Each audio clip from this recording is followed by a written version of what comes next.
ਮਾਤਾ ਜੀ ਕੀ ਨਾਮ ਹੈ ਤੁਹਾਡਾ? ਲਖਵਿੰਦਰ ਕੌਰ। ਠੀਕ ਹੈ। ਤੇ ਤੁਹਾਡੇ ਮੀਆਂ ਸਾਹਿਬ ਦਾ? ਕੇਸਰ ਸਿੰਘ। ਅੱਛਾ ਠੀਕ ਹੈ। ਤੁਹਾਡੀ ਪਹਿਲੀ ਫੇਰੀ ਮਾਤਾ ਜੀ ਇੱਥੇ? ਹਾਂਜੀ ਸਾਡੀ। ਅੱਛਾ ਤੇ ਤੁਹਾਡੇ ਜਿਹੜੇ ਹਸਬੈਂਡ ਆਏ ਆ? ਅੱਛਾ ਨਾਲ ਆਏ ਤੁਹਾਡੇ? ਅੱਛਾ ਵਾਹ ਬਈ ਵਾਹ। ਤੇ ਮਾਤਾ ਜੀ ਤੁਹਾਡਾ ਉੱਥੇ ਇੰਡੀਆ 'ਚ ਕਿਹੜਾ ਪਿੰਡ ਹੈ? ਸ਼ਹਿਰ ਪਿੰਡ? ਅਸੀਂ ਜੰਮੂ ਦੇ ਰਹਿਣ ਵਾਲੇ। ਜੰਮੂ ਨਾਲ ਪਿੰਡ? ਪਿੰਡ ਰਾਜਬਾਗ। ਰਾਜਬਾਗ। ਉਹਨੇ ਤੁਹਾਨੂੰ ਕੋਈ ਗਿਫਟ ਨਹੀਂ ਲੈ ਕੇ ਦਿੱਤਾ? ਗਿਫਟ ਤੇਰੇ ਨੇ ਗਿਫਟ ਆ ਕੇ ਇੱਥੇ ਨੇ ਭਾਜੀ ਹੋਣੀ? ਭਾਜੀ ਵਾਲਾ ਖੜੇ। ਭਾਜੀ ਇੱਧਰ ਆਓ ਹਾਂ ਜਰਾ, ਤੁਹਾਡੀ ਅੱਜ ਜਿਹੜੇ ਕਲਾਸ ਲਈਏ। ਲਓ ਮਾਰਾ ਕਲਾਸ ਮਹਾਰਾਜ ਆ ਮਾਤਾ ਜੀ ਭੈਣ ਜੀ ਸਾਡੇ ਆਏ ਨੇ, ਤੁਸੀਂ ਉਂਝ ਹੀ ਫਰਾਂਦੇ ਪਏ ਸੁੱਕੇ ਤੇ ਹੀ ਕਿੱਲੇ ਕਰ ਦਿੰਦੇ ਆ। ਉਹ ਕਿੱਥੇ ਗਿੱਲੇ ਕਰਦੇ ਨੇ? ਜੇ ਤੇ ਕੋਈ ਨਾਲ ਲੈ ਆਇਆ ਨਾਲ ਲੈ ਗਏ ਸ਼ੁਰੂ। ਇਹ ਦਿਲਾਸਾ ਨਹੀਂ, ਇਹ ਦਿਲਾਸਾ ਤੇ ਨਾ ਦਵੋ। ਤੁਹਾਡਾ ਨਾਮ ਕੀ ਹੈ ਜੀ? ਮੇਰਾ ਨਾਮ ਕੇਰ ਸਿੰਘ ਹੈ। ਕੇਰ ਸਿੰਘ। ਕੇਰ ਸਿੰਘ ਸਾਹਿਬ ਕੀ ਕਾਰੋਬਾਰ ਹੈ ਉੱਥੇ ਤੁਹਾਡਾ ਕਸ਼ਮੀਰ ਦੇ ਵਿੱਚ? ਕਸ਼ਮੀਰ ਦੇ ਵਿੱਚ ਮੇਰਾ ਕਾਰੋਬਾਰ, ਮੈਂ ਟਰਾਂਸਪੋਰਟ ਰਿਟਾਇਰਡ ਡਰਾਈਵਰ ਹਾਂ। ਅੱਛਾ ਤੇ ਹੁਣ 16-18 ਸਾਲ ਹੋ ਗਏ ਰਿਟਾਇਰ ਹੋਇਆ। ਸਰਕਾਰੀ ਮੁਲਾਜ਼ਮ? ਸਰਕਾਰੀ ਮੁਲਾਜ਼ਮ। ਅੱਛਾ ਅੱਛਾ। ਹੁਣ ਕੀ ਕਾਰੋਬਾਰ ਕਰਨਾ, ਹੁਣ ਬੱਚੇ ਜਿੱਧਰ ਭੇਜ ਦੇਣ ਤੁਰ ਜਾਂਦੇ, ਸੈਰ ਸੁਰ ਕਰ ਫੁੱਲਾ ਫੁੱਲੀ, ਬਾਕੀ ਕੁਛ ਨਹੀਂ ਹੈ। ਪਹਿਲੀ ਫੇਰੀ ਤੁਹਾਡੀ? ਪਹਿਲੀ ਫੇਰੀ ਹੈ। ਕਿੱਦਾਂ ਮਹਿਸੂਸ ਕੀਤਾ? ਮਹਿਸੂਸ ਬਹੁਤ ਵਧੀਆ ਜੀ। ਅਸੀਂ ਸਾਰੇ ਡਰਾਈਵਰ ਹਾਂ, ਇਹ ਵੀ ਹੈ ਵਧੀਆ ਕਿ ਪੁਲਿਸ ਨੇ ਬਹੁਤ ਤੰਗ ਕੀਤਾ।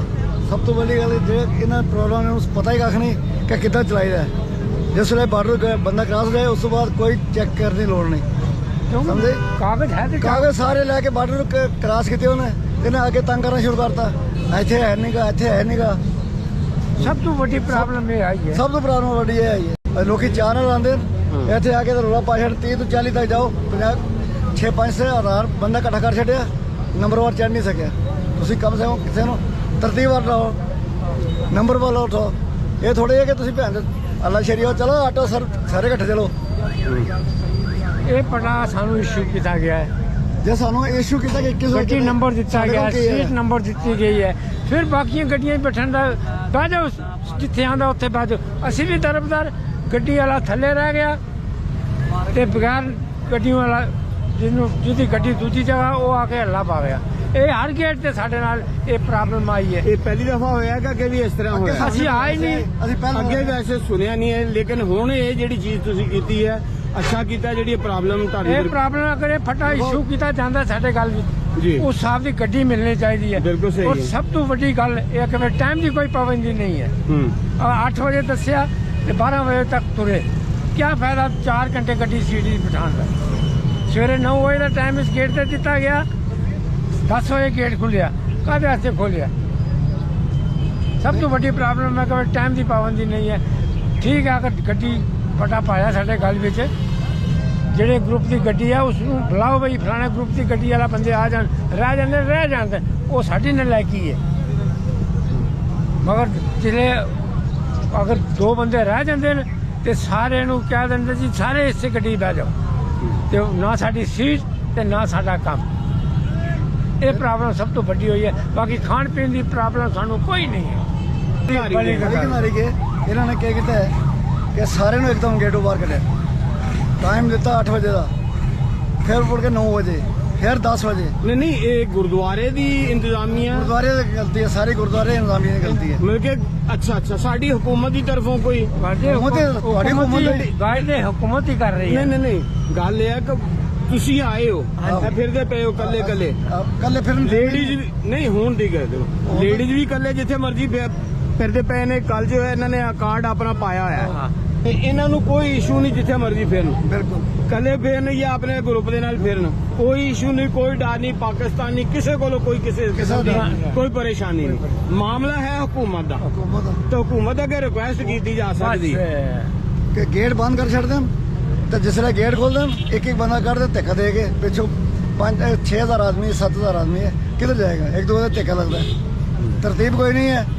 ਉਹਨੂੰ ਆਰਡਰ ਕਰ, ਤੁਹਾਨੂੰ ਹੋਰ ਕੁਝ ਨਹੀਂ ਆਉਂਦਾ। ਤੁਸੀਂ ਕਹੋ 100 ਬੰਦਾ ਆਓ, 100 ਬੰਦਾ ਆਓ, ਨਿਕਲ ਜਾਓ। ਤੇ ਕਬਰੇਟ ਕਿਉਂ ਤੁਸੀਂ ਕਹਿੰਦੇ ਅਸੀਂ ਤੁਸੀਂ ਸਾਨੂੰ 8 ਵਜੇ ਖੜਾ ਕੀਤਾ? 8 ਨੇ, 9 ਨੇ, 10 ਨੇ, 11 ਵਜੇ ਤੋਂ ਧੱਕੇ ਦੇ ਕੇ ਬੰਦੇ ਕੱਢੇ ਬਾਹਰ।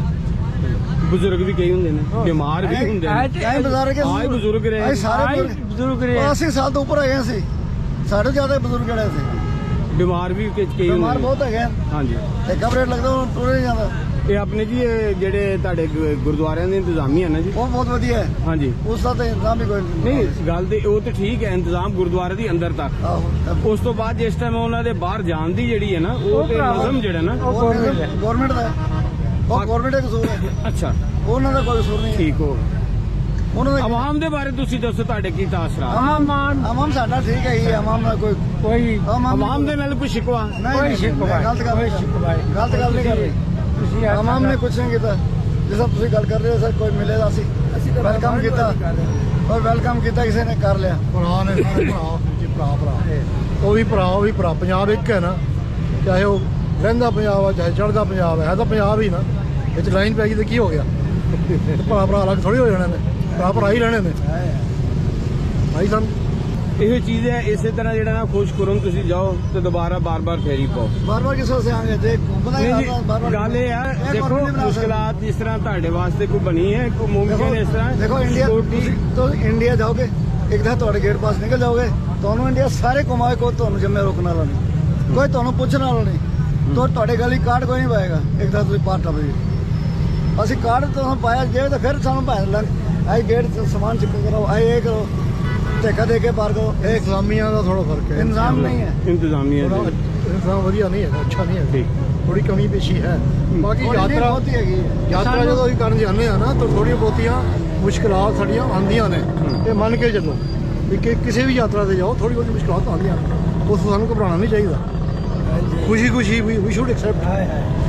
ਸਹੀ, ਬਿਲਕੁਲ ਸਹੀ ਬਾਤ।